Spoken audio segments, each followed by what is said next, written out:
ప్రజలు ఆనంద స్థాయిలు మెరుగుపరచడానికి అందరూ కలిసి ఉండాలనే ఆలోచనతో కూటమి ప్రభుత్వం చేపట్టిన ఆనందాదివారం బోట్ క్లబ్ విద్యానవనంలో సందడిగా జరిగింది. సందర్భంగా వాకస్ సంఘ అధ్యక్షులు అడబల రత్నప్రసాద్ మాట్లాడుతూ మానసిక ఉల్లాసం, సామాజిక బంధాలను పెంపొందించడమే లక్ష్యంగా కూటమి ప్రభుత్వం హ్యాపీ సండే కార్యక్రమాన్ని చేపట్టిందన్నారు. అందులో భాగంగా తమ వాకస్ సంఘం ఆధ్వర్యంలో ప్రతి ఆదివారం హ్యాపీ సండే కార్యక్రమాన్ని నిర్వహిస్తున్నామన్నారు. ఈ కార్యక్రమంలో ప్రజలందరూ పాల్గొని విజయవంతం చేయాలని అడబాల కోరారు.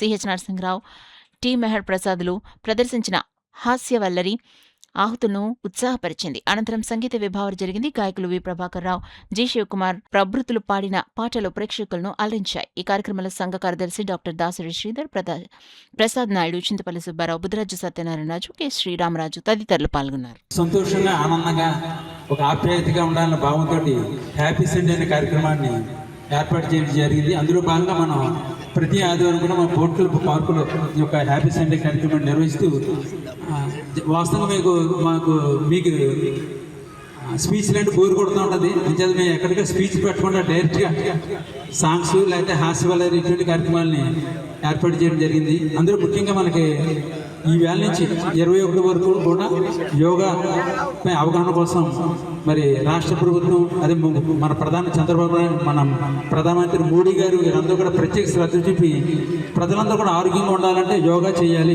అనే భావంతో యోగా కార్యక్రమాలు కూడా నిర్వహణ జరుగుతుంది. అందులో భాగంగా మన కృష్ణమోహన్ గారు కూడా మీకు ఒక 10 మినిట్స్ యోగాపై అవగాహన కల్పిస్తారు. ముందుగా మనకి హాస్య వల్లరి ప్రదర్శిస్తారు. మీరందరూ తిలకించవలసిందిగా కోరుతాం. ఆయన భార్య వచ్చి మా దగ్గరికి ఏమంటే ఒకసారి మైక్లో అనౌన్స్ చేయడం, ఆయన తప్పిపోయాడు. సరే మైక్లో అనౌన్స్ చేసాము, ఆయన దొరకలేదు. ఆవిడ ఏం చేసిందంటే వెంటనే మన స్నేహితులను తీసుకుని 2 పోలీస్ స్టేషన్ రిపోర్ట్ చేసింది. ఎస్ఐ గారు అడిగారు, మీ ఆయన తెల్లగా ఉంటాడా, నల్లగా ఉంటాడా? తెల్లగా ఉంటాడండి. పొట్టిగా ఉంటాడా, పొడుగ్గా ఉంటాడండి. అనగానే సరే అమ్మా, మేము దర్యాప్తు చేసిన తర్వాత మీకు ఫోన్ చేస్తాం, మీరు వెళ్ళిపోండి అన్నాడు. బయటకు వచ్చాక స్నేహితులను అడిగింది, ఏమే మీ ఆయన పొట్టిగా నల్లగా ఉంటాడు కదా, తెల్లగా పొడుగ్గా ఉంటాడని చెప్పి పెట్టారు.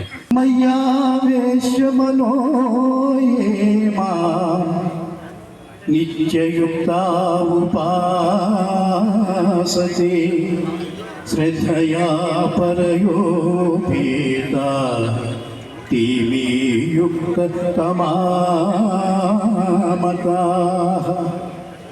ఎవరు నాయందే మనస్సును లగ్నము చేసి శ్రద్ధాభక్తులతో నన్ను ధ్యానించుచుందురో అట్టివారు నాకు అత్యంతము ప్రీతిపాత్రుడు.